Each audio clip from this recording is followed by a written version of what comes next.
Là, on est au 54e Salon de l'Autosport avec Antoine Joubert. Bonjour. Antoine Joubert, c'est qui? Comment ça a commencé? Là? Il n'est pas arrivé du jour au lendemain. Un peu comme ça, parce Oui. que je suis né, puis il n'y a personne dans ma famille qui, de près ou de loin, avait la passion de l'automobile, de quelque façon que ce soit. Alors, je me suis trouvé une passion de façon naturelle. Mon père était passionné par la musique. Moi, c'est les voitures. Ça s'est fait totalement de façon naturelle, puis j'en mange depuis que je suis en âge de parler, là, essentiellement. Fait que ça s'est fait vraiment comme ça. Puis au fil du temps, ben, je me suis intéressé à l'automobile de façon très, très large. Autant les voitures neuves, autant l'industrie, le marketing que les voitures anciennes. J'ai cette petite faiblesse d'être assez nostalgique aussi de nature. Okay, Donc, ouais. quand je vois une voiture qui me rappelle des souvenirs, ben je mords à l'hameçon tout de suite. Fait que ça fait en sorte que j'aime aussi les voitures anciennes et le genre d'événement dans lequel on est. Donc, c'est-tu à l'âge de 16 ans? Genre 16 à 20 ans, tu faisais quoi? Là? Tu travaillais dans des garages ou non? C'est vraiment... En fait, j'ai étudié en marketing automobile en Ontario. J'ai fait des stages dans des concessionnaires. J'ai rencontré Jacques Duval alors que j'étais adolescent, puis ça m'a donné une certaine piqûre, tout ça.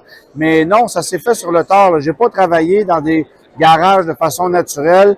J'ai malheureusement pas le talent manuel pour jouer dans les voitures, puis les réparer, puis les restaurer moi-même. Non, ça...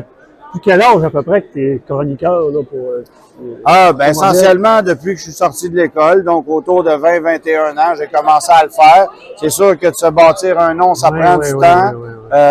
J'ai commencé à l'époque où l'Internet commençait et l'Internet n'était pas pris au sérieux. Donc ça, c'est sûr que ça a pris du temps avant que je me fasse une certaine notoriété, alors que c'était encore journaux, radio, télévision qui étaient plus populaires que le reste, mais voilà.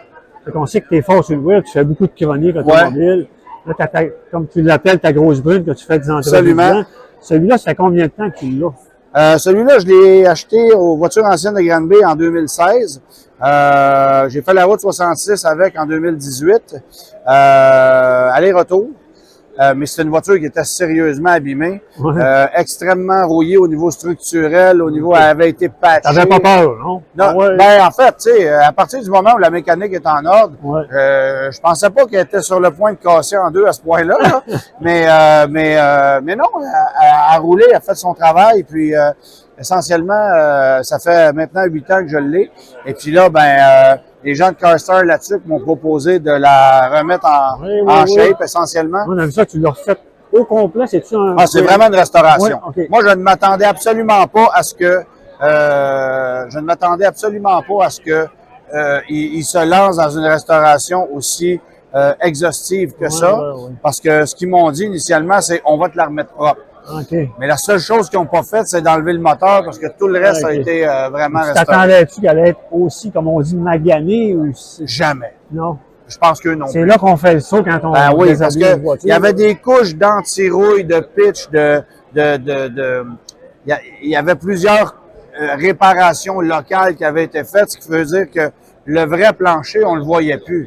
Mais quand ils ont tout enlevé, là, puis qu'on a vu que c'était un fromage suisse, puis que ça s'égrenait comme un millefeuille, là, OK, on part de loin. Là, on sait que les Cuda, Challenger, Camaro, les pièces, c'est capable d'avoir ça, des ailes. Quand on tombe d'un modèle de même, avoir un aile en avant, ça doit pas être facile. Et c'est là que le mérite des gens de CarStar là-dessus vient parce que, effectivement, qu'une Camaro et une Mustang, il y en a plusieurs ici, tu coches des pièces dans le catalogue, ça va très, très bien. Mais dans une voiture comme ça, c'est de la fabrication à la main pour chacune des pièces. Les tôles, les tours d'ailes, chacune des pièces doit être fabriquée. Ça, c'est si on réussit pas à en trouver sur le web. C'est extrêmement rare parce que qui a gardé ça? À peu près juste moi qui est assez fou. Sont devenus populaires depuis quelques années quand même. Oui, mais je veux dire, au-delà de ça, qui garde des pièces d'AMC Matador 78? C'est un peu ça. Quel autre auto que tu possèdes, entre autres? J'ai un Jeep Grand Wagoneer 90, qui est un peu dans cette même thématique-là, avec des panneaux de bois. J'ai aussi une AMC Pacer avec des panneaux de bois. Alors là, ça arrête la passion des voitures Woody, parce que sinon, tu sais, j'ai une passion particulière pour les voitures de la fin des années 80, début 90, tout ce qui est sport compact, donc les petits Honda CRX, les Volkswagen GTI, les Mazda Miata, Toyota MR2, ce genre de voitures-là. Ça m'a toujours passionné. Et puis, C'est ça. J'ai une collection assez exhaustive de ce genre de bébites-là. Le OK, Volkswagen donc t'en Corrado. possèdes plusieurs. Ouais, j'en ai On les comptera pas, un petit peu plus que 25. Ah, Donc, OK, oui, ça commence à prendre de la place. Donc, chaque auto n'est pas refaite au complet. Il y en a dans les autos Il d'origine. y en a qui sont vraiment complètement d'origine. Il y en a-tu que tu vas faire un jour où tu vas rouler, absolument. tu roules comme ça? puis Absolument. regarde, Tu sais, moi, j'ai toujours un ou deux projets en cours. Là, j'ai une petite Isuzu Impulse RS OK. que j'aimerais refaire, qui est un modèle assez rare, turbo 4x4. Il y en a eu OK. 200 au Canada. Ouais. J'ai une Datsun F10 76 qui est le même modèle que la première voiture de mon père que j'aimerais refaire OK. aussi.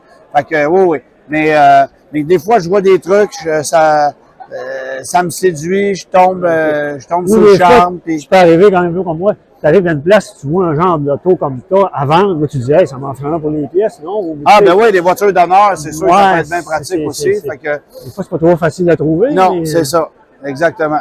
Fait que, d'ailleurs, pour cette voiture-là, j'en ai trouvé une voiture d'honneur. Ah oui, Qui est une AMC Matador 77, mais 4 portes, pas une familiale. OK. Mais elle a servi pour que je puisse avoir quelques pièces. Ouais, il y a plusieurs pièces qui sont compatibles. Ouais, c'est ça.